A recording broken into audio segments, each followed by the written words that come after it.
I will say good morning to everybody and welcome to Navigating the Competency Map.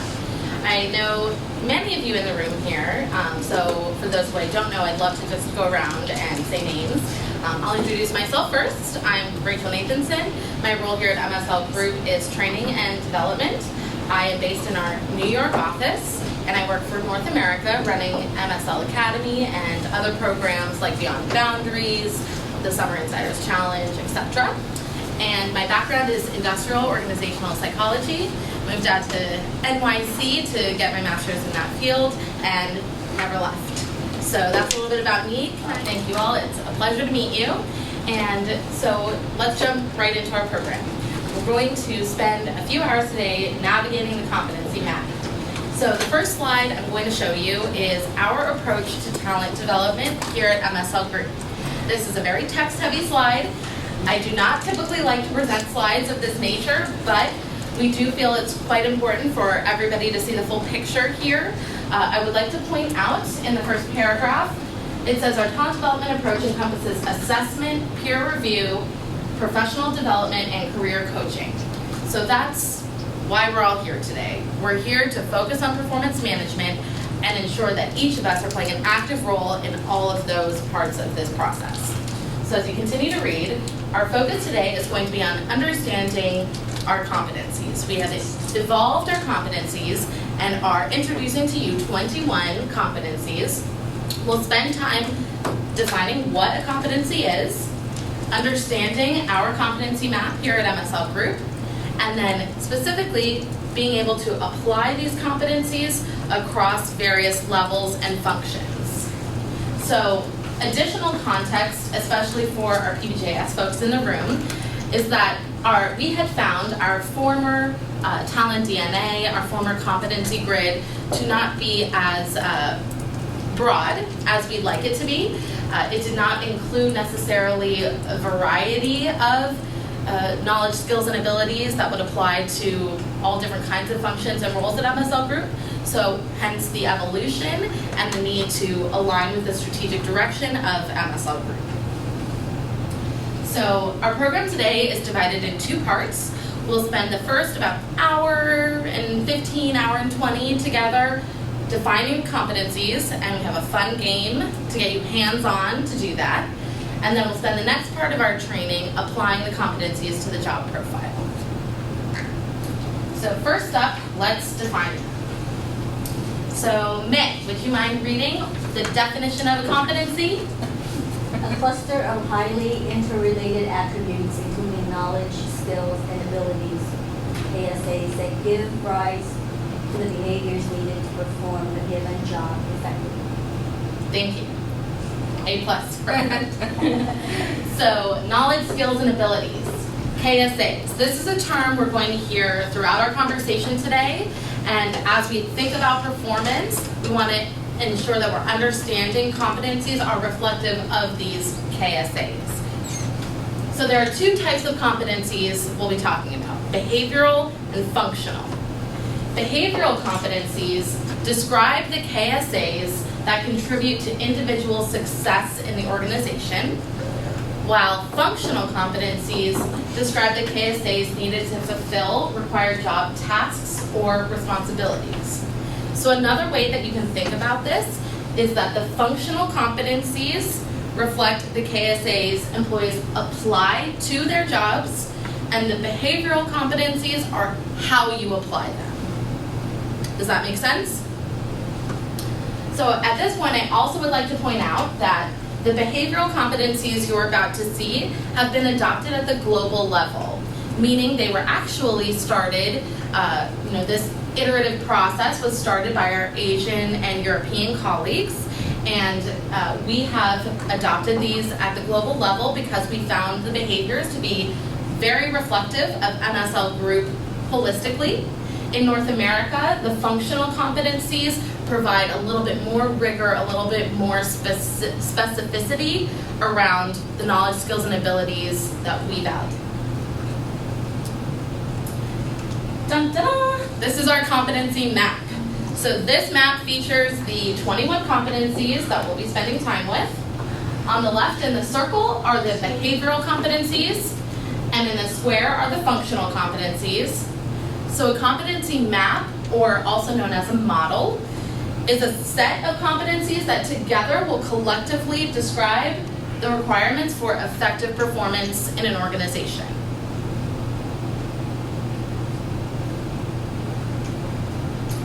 As I mentioned before, what about the talent DNA and the former competency grid? For all purposes of clarity, the talent DNA and former competency grid are going away. We are no longer going to be evaluating performance against both of those dimensions, the talent DNA or the grid, and instead what we've done is we have used the language from the former talent DNA and competency grid, and that is informing our competency map. For instance, business prowess relates very nicely to spirited entrepreneur. We've got, let's see, collaborative leadership. Perhaps we split the descriptors for that talent DNA among collaborative influencer and proactive leader. So we have not completely done away with where we've been, but we've better aligned it with where we're going. So the competency map is broken, the functional competencies are broken into 3 categories. Highlighted in purple are the general business skills, like business growth, quality of work, strategic thinking. We have creative skills, such as presentation and storytelling or content creation. And then we have leadership skills, rigor and discipline, thought leadership, judgment and decision making. So how are the competencies defined? The behavioral competencies each have a 1-line descriptor. So Zoe, would you mind reading the descriptor for purposeful innovator? Harnesses intellectual capacity, curiosity, and creativity to develop strategies and solutions to differentiate MSLGroup. Thank you. So that description, as compared to the functional competency, is much more behavioral in nature. Does not necessarily describe specific tasks or responsibilities, more articulates the behavior we would like to see demonstrated. So that's compared to business acumen, one of our functional competencies that has a 1-sentence descriptor and then several bullets underneath that will help guide us to understanding what we mean by business acumen or whatever the competency may be. So the 1-sentence descriptor in this case for business acumen knows how businesses operate, understands the global marketplace, and leverages role to achieve positive outcomes. So that's the general description, and then underneath the bullets are these guidelines. So the bullets are not all-inclusive. You can certainly interpret this competency as appropriate and add additional bullets that you believe to align with what we mean by business acumen. So how are competencies used? Essentially, why are we here today? Why are we spending time focusing on understanding these competencies as a group? Question for the audience.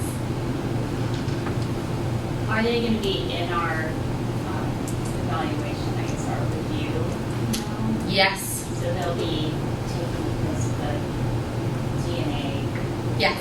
So Yes. So You got it. You got it. So first up, measuring performance. So as Joy said, we are going to be seeing all of these competencies in our performance appraisals, either as we complete our self-appraisals and as managers that complete appraisals on behalf of themselves and employees. So of course, we use the competencies to measure performance. The competency descriptions show employees what level of knowledge and skill mastery is required and what successful performance looks like. What are some other ways?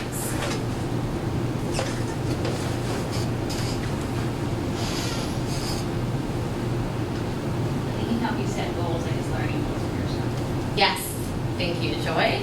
So another way that we can use these competencies is to set goals or to plan our career paths. So by understanding where we want to go and what competencies we need to master in order to get there, we can set SMART goals, better articulate a career path, and move forward. Absolutely. It's a little later in my animation. There's one in between. I'm going to see if you can get it, and then I'll advance. Any other thoughts? Okay. Another way is to recruit and select new hires. So beyond just managing our own performance and ensuring effective internal operations, we want to make sure that we're recruiting and selecting based on these competencies. We want to add people to our team that demonstrate these competencies and are reflective of what MSLGroup stands for. Next, to plan a career path, as Joyce said. And then there's one more, and that is to develop training curriculum. So understanding, again, maybe some gaps in competency proficiency will help us to determine what training and development programs are needed to help us raise the bar. Perhaps competencies can even help us to determine where people are particularly strong, and then we can leverage their expertise for training and development across the network. So these are some main ways that we use competencies. So a few things to keep in mind is that competencies do not establish baseline performance levels. Rather, they're used to raise the bar on performance and close those skill gaps. And they provide employees with a map to increase capabilities. Competencies focus on an organization's culture and values. So actually, MSLGroup has 4 core values, and the competencies are how we deliver on those values. Does anybody recall 1, 2, or all 4 of those values?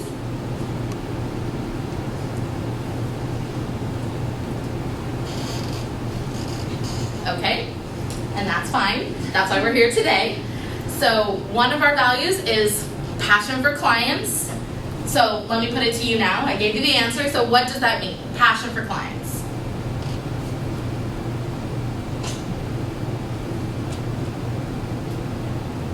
Zoe, what does that mean? I have no idea. To be able to deliver like high quality work in stuff that we absolutely believe in. Absolutely. What does being passionate about your clients mean? Living and breathing your client's business, knowing all you can about their industry, about their competitors, about how MSLGroup differentiates ourselves from our competitors to deliver unique client experiences. So another value, entrepreneurial spirit. Entrepreneurial spirit. Anyone want to take a stab at what we mean by that?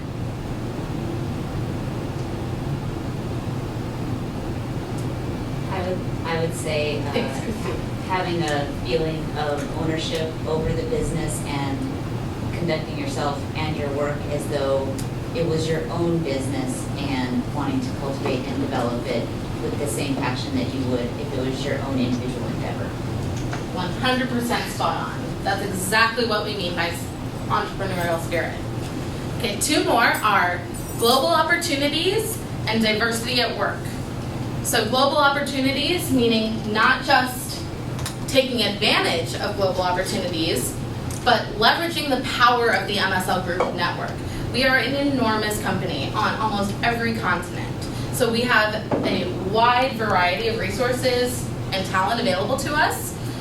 But beyond that, we need to be thinking at a higher level. We need to be thinking at a global level for our clients. What global economic trends are impacting my client's business, even if it's a North America client, not a global client. Diversity at work, of course, diversity of talent in terms of a variety of different types of people, but diversity of skills as well. So no longer do you need to go to college and major in public relations, communications, or marketing. You can major in psychology. You can major in history. Anything that you want, as long as you can gain the relevant experience, figure out a way to apply it to our field. A great example is what we do here in Seattle. studying nutrition or other, what did you get your degree in, Joy? My first degree is in science and technology. Science so and technology. It's impact of technology on the world. Okay. And then I have a nutrition degree too. And then a nutrition degree. So a nutrition degree, science and technology, and now she's doing PR. So that's what we mean by diversity at work.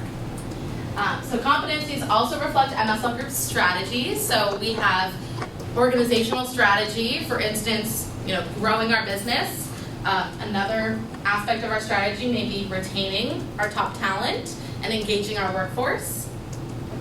And then finally, competencies focus on how results are achieved rather than just the end result. So how we get there, not just the tasks that we do. Any questions on this or so far? Okay, because now it's your turn. So the hard part for me is over. And we're going to engage in a competency round robin. So I do see some laptops up right now. We will need to clear off the tables a little bit, close the laptops for this activity. And what we're going to be doing is breaking into groups, and we're going to engage in a competency round robin. So around the room, we have set up stations that feature 4, except for one station, 5, because there are 21, of the competencies that we are learning about today. And so in small groups, you're going to rotate from station to station, competing to win prizes. And your objective is to take the index cards that are at each station and match them to the appropriate competencies. So the index cards have the descriptors, the bullets that we went through a second ago, and all of the stations are labeled with the competencies. So as a team, you'll need to sort through all of these cards and assign them to the appropriate categories. As soon as you finish, you don't have to get started quite yet, but as soon as you finish, you will be yelling check or done or whatever you'd like to yell to get Christina or my attention. We are the judges. We're going to be coming around and checking your station. You must answer correctly in order to be able to keep your puzzle pieces. So that's another aspect of our game here. Every team is going to take with them puzzle pieces from station to station. And at the end of all of this, we're going to be assembling the puzzle for the grand prize. So you need all of your pieces in order to assemble the puzzle. So finishing a station correctly is your objective. If you are the first team to finish your station, you are a bunch of Smarties, and you will win some Smarties. I know that it's early in the morning. Perhaps you can save them for an afternoon snack.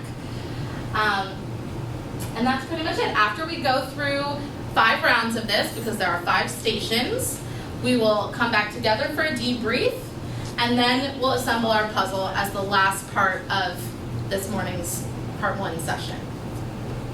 Are the red ones the circle ones? Yes. So, Joy, very keen.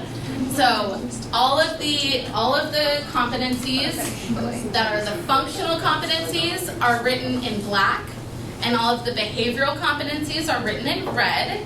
And the important distinguisher is that, as we saw, the behavioral competencies have how many descriptors?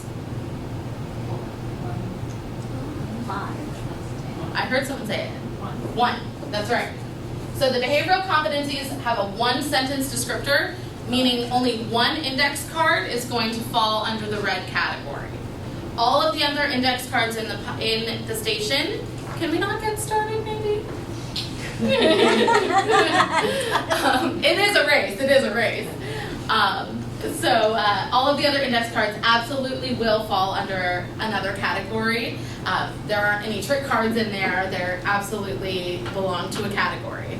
So the objective is to assign them to the right category. Christina and I are checking. First team to complete it wins the candy. Everybody else has to keep playing to keep their puzzle pieces. After 5 minutes at each station, we'll rotate. I'm going to be setting a timer, so please do not rotate until we give you the go-ahead. And another tip is that to maintain your edge and advantage, you should mix up the cards when you're about to advance to the next station, so the team coming after you doesn't have an advantage. Any questions? Okay. So I'm going to keep the definitions of behavioral and functional competencies up here. Let's break along to teams. So, okay. So hopefully that was a little fun.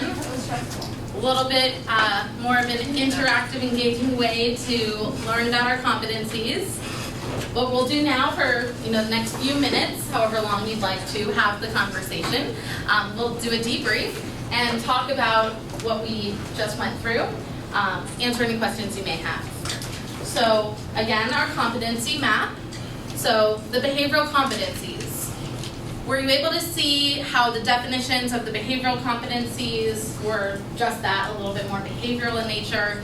Most people at every station would get the behavioral competency correct the first time. So it's fairly easy to pick out amongst the other descriptors, yes? Any questions on these? Okay.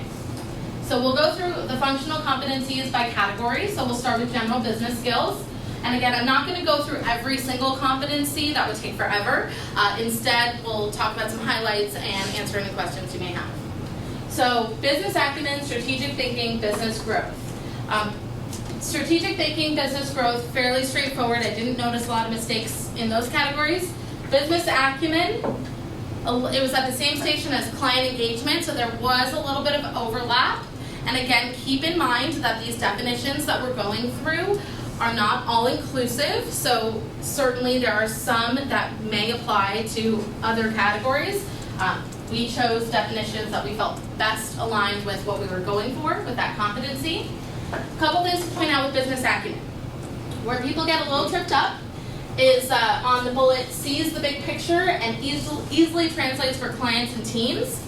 So seeing the big picture, also at the same station as client engagement, right? So seeing the big picture for your clients, of course, but what we mean by business acumen is seeing the big picture in general. So where does your client fit in the grand scheme of, MSLGroup?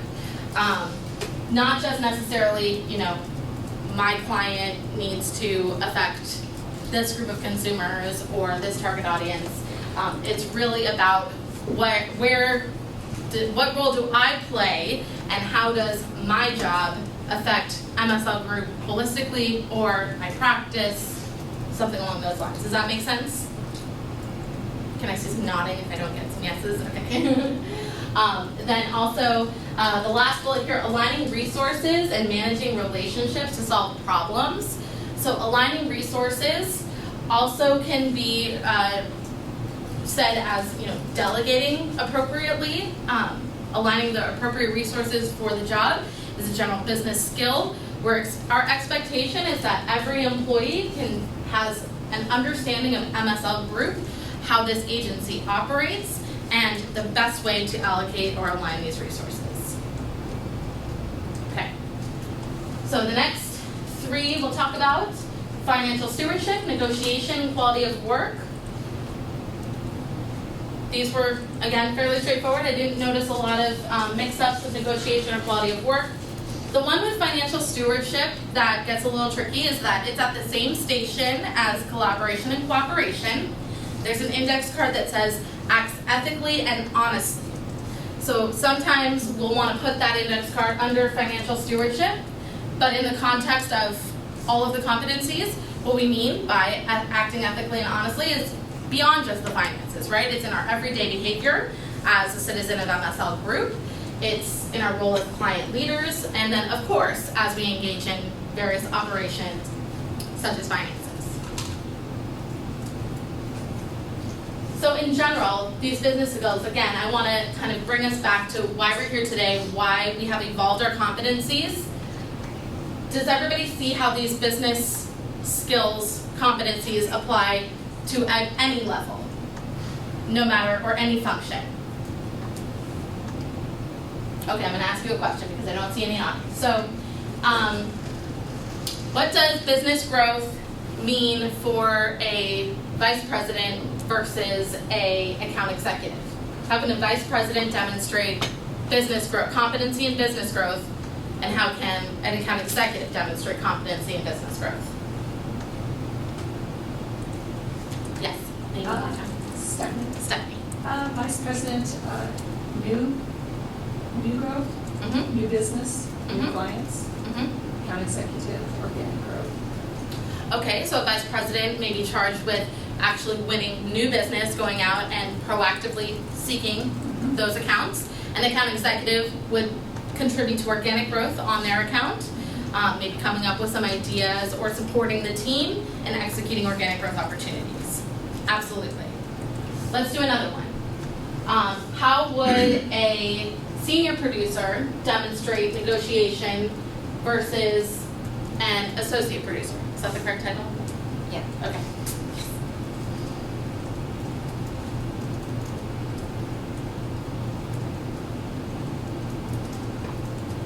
Senior producer, do what? So we're talking about negotiation. So how would a senior producer demonstrate their negotiation skills? And again, negotiation, working with team members, suppliers, and clients to find and agree on the best outcome for all parties. This also includes constructively resolving conflicts, tension, and disagreements. So not necessarily negotiating the scope of work or the contracts, but also could be resolving team conflict, using your negotiating skills to ensure every party comes out of a conflict, feeling like they have won. So a senior producer versus, I'm trying to relate it to all the various functions that we have here, right? So we can articulate that these competencies can apply across the levels. So I know I'm targeting our PBJS folks in the room. I need you to speak up a little bit because I'm not familiar with exactly what you do as a senior producer. So what might be some ways a senior producer would demonstrate their ability to negotiate versus a more junior level producer? I would assume that it would be the associate producer would be interacting with vendors that are already established and kind of resolving conflicts at a tactical level, whereas the senior producer would be proactively looking for new vendors and strategically looking at who do we have on board already as somebody that we're going to, and what holes do we have, that sort of thing. Jen, I think you would know better than me. Yeah, and also just a senior producer would be that escalation point of, kind of like you said, associate producer, kind of on the tactical, day-to-day, task-based, getting things done, and then the senior producer would be looking at more from a project view and a client relationship view. Okay, great. So does everybody see how that we have to interpret these competencies across the levels that way? Okay, so the creative skills, presentation and storytelling, creative strategy and ideation, content creation.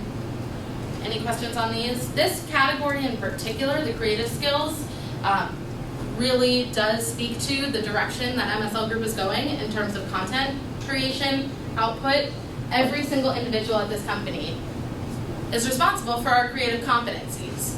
So another challenging question, how would a finance director demonstrate content creation versus a executive assistant?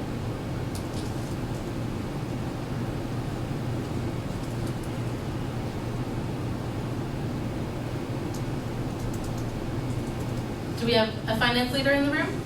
Not to target you, Stephanie. So what kind of? I don't do creative. You don't.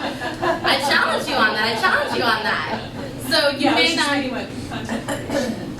Content creation. So conceiving, creating, and producing content appropriate for a wide variety of media channels and formats. Again, that's a general description. So if you are a finance director, what types of things are you producing?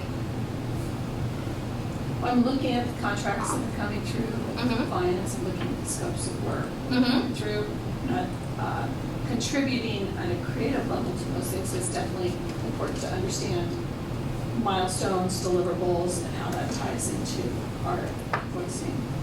Okay, so that might be even a little bit of the strategy. Not very creative answer for you. Right, but so creative is just the category we're talking about here. Yeah, Creative is just the category. So content, your content may be, and I'm going to need your help a little bit with this, but would you produce any kinds of reports? Would you produce any kinds of tracking documents that people would use? Sure. Anything that is your output? would be Yeah. considered content. Yeah.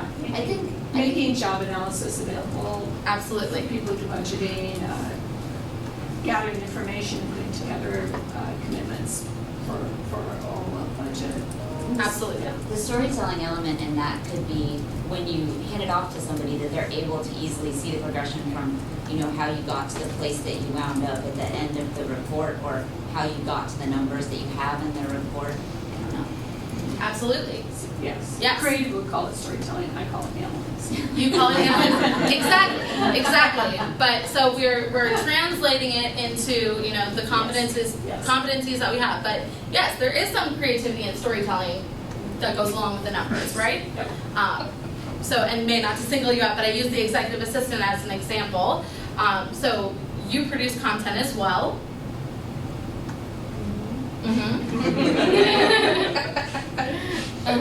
Oh, you want my opinion? Yes. On that one. So, for myself as an executive assistant, one example is for new hires. When new hires originally started, there wasn't anything that we would give them. And as every time I had new hires, they would come to me with the same questions. So, I pretty much created what I call my Bible for all of the new hires. So, the questions that they would have further down the road, like if they start doing their expense reports or whatnot, they have timesheets is already there. Absolutely, that's a great example of content. A great example of content. So, and you probably had to be creative as you put that together as well. And I think that's a difficult part is knowing, like based on what I do or Stephanie that's not within, let's say, account management or even within like PPJS, where things would fall under. I think even with reading those things, it's kind of just like, okay, well, would we have to use, let's say, all of the competencies based on what we do, or is it just certain ones that we All of the competencies in terms of like the main titles of them, the 21 that we're talking about, yes, they apply to every individual in this company in various ways. So the conversation today is understanding how we interpret them across those levels. So that's why I'm asking you some of these challenging questions, because content creation for a producer or an art director is different than content creation for a senior account executive. It's different for a finance director. So Rachel, if Yes. somebody's working on their self-evaluation and they're not sure what one of, they get to creative strategy and ideation, and they're thinking to themselves, I don't know what I do that fits into there. Should they go to their manager? Should they go to HR? Who should they approach for support on that? Well, that's a great question. So, what? As they go to you. That's actually not the right answer. Absolutely not. Absolutely not. One time show only. Okay. To answer that question, so I think that in general, our recommendation in this case would be that as a first step, you speak with your manager. So you want to understand and make sure that you're on the same page in terms of the way that you're identifying the competency and applying it to your specific role. The second part of our session talks about job profiles, so I will hold a little bit more of my feedback on this for that discussion. But going to your manager to have that conversation is a good first step. And then, of course, Christina, your HR leader, is well versed in all of the job functions and roles of PBJS and MSL employees here in this office in Chicago, and would be an excellent resource in terms of identifying exactly what aspects of your job can apply to these various competencies. So that would be the recommendation. Okay, let's keep it moving. Innovation and media. So the point that I would like to make here, innovation, everybody kind of got that category pretty solid.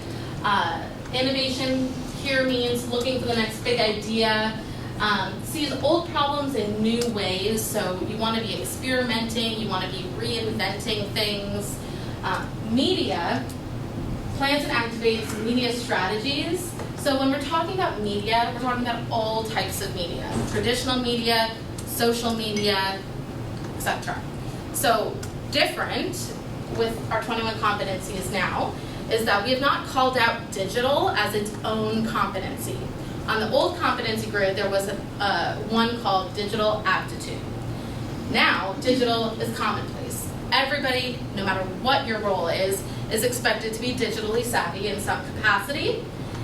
The media category here specifically calls out, digital strategies and the knowledge, skills, and abilities that pertain to coming up with those and activating.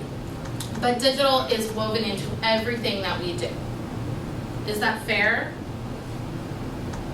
to those in the room? I see. That wouldn't apply. Yes.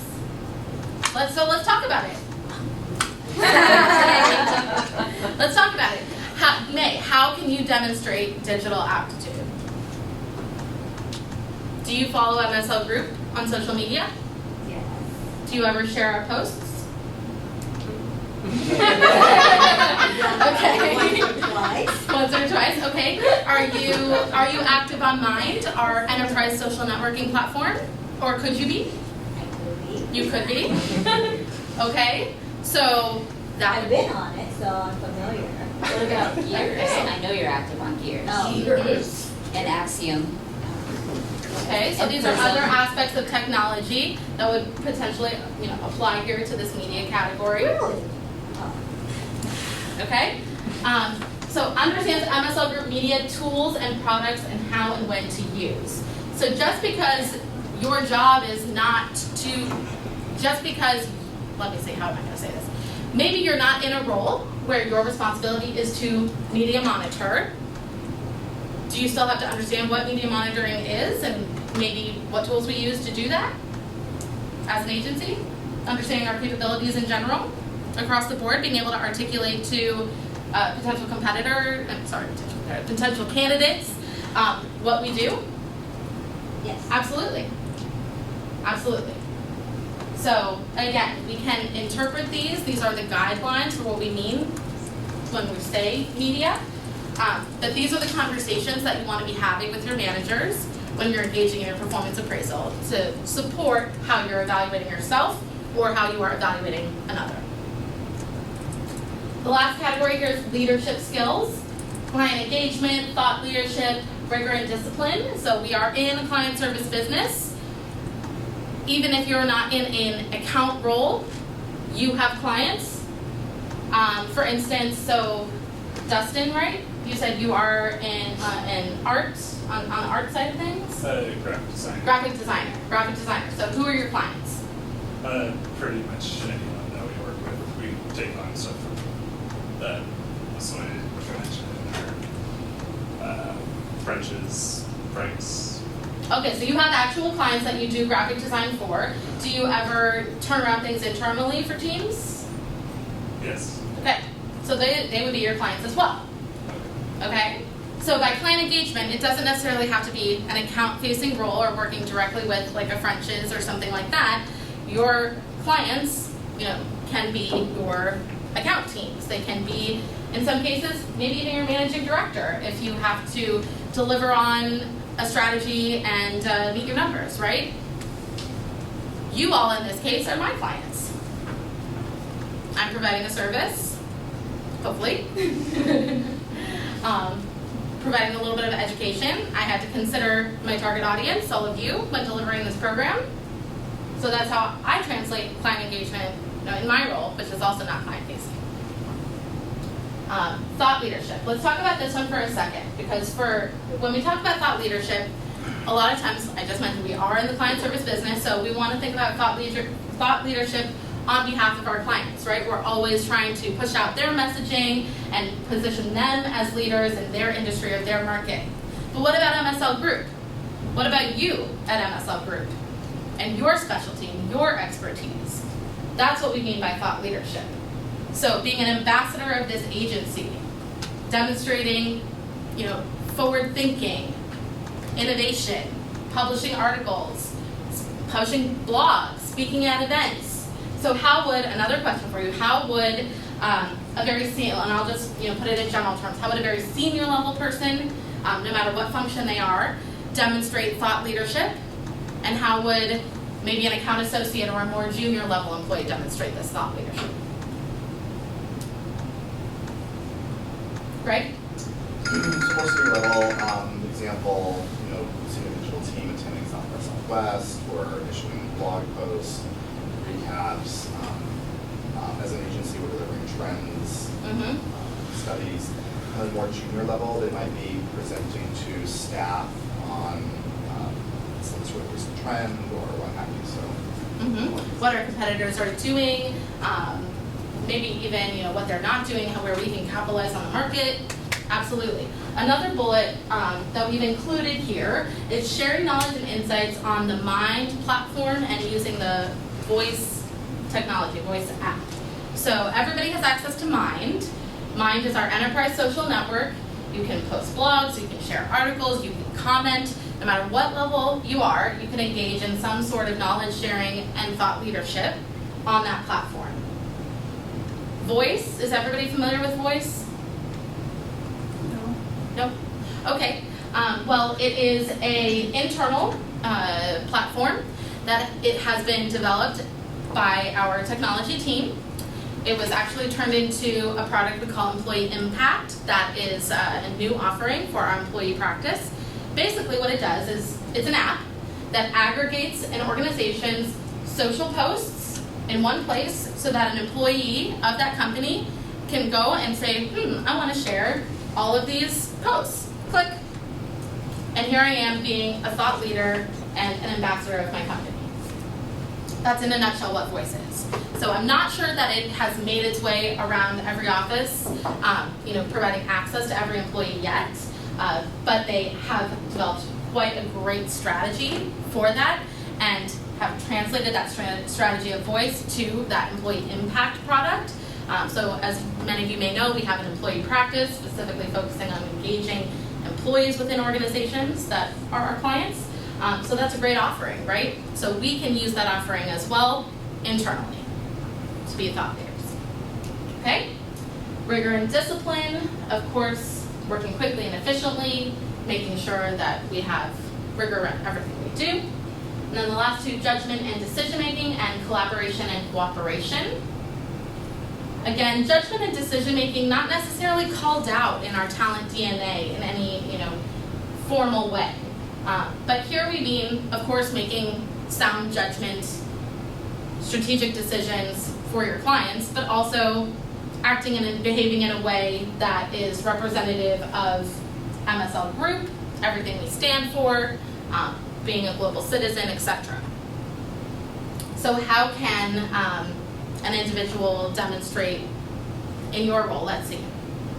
Does anybody want to volunteer what your role is and how you could demonstrate thought, judgment and decision making? Not going to get any volunteers. Okay. Mackenzie, can I call on you? Sure. Okay. So you're an account associate. How would you demonstrate judgment and decision making? Well, I manage the email marketing program for also, and for short term, I'll decide, look at our analytics and how we have performed in the past, and what content has performed the best, what time of day, what day of the week we should send things out, what subject lines have performed the best, and utilize that knowledge in be last for something next week, and then keep evaluating and adjusting. Absolutely. So there's a lot of analysis that goes into deciding the best way forward for your client, right? Absolutely. Any other thoughts or anybody else want to share? So I have Joy. Yes. Like right now I have a bucket of money that I need to divvy among different sort of opportunities for one of our target audiences. Okay. So I've worked with this target audience of RDs, which I'm an RD to, for a number of years, so I know who to call and who to ask for what would be best for how to divvy up the funds. So I guess right now I'm gathering the facts, making the decisions of how to divvy up the money based on, I guess, some of those things. Sure, yeah. And then I'll make the recommendation, to our client about how to spend the funds and, sort of give them the rationale behind why. Absolutely, and you're the one accountable for that decision. Buck stops with you. Absolutely. That's a great example. Thank you.